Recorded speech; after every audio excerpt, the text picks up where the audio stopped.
Chaque jour, Charles et Carole vous présentent la leçon de l'école du sabbat.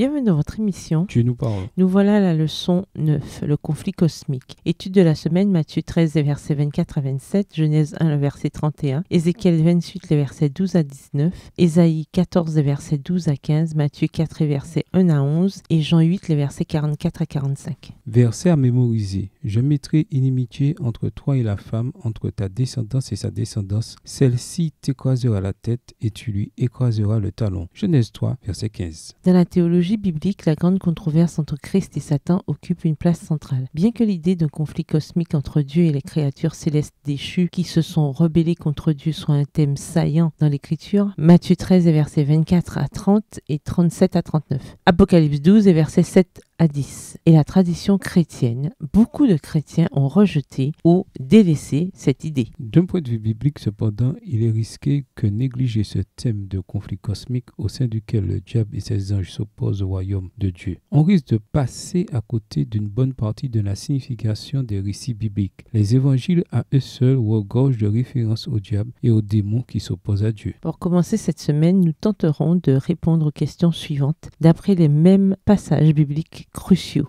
Premièrement, où l'Écriture enseigne-t-elle qu'il y a un conflit cosmique entre Dieu et Satan? Deuxièmement, quelle est la nature de ce conflit? Au revoir. Et à demain si Dieu veut.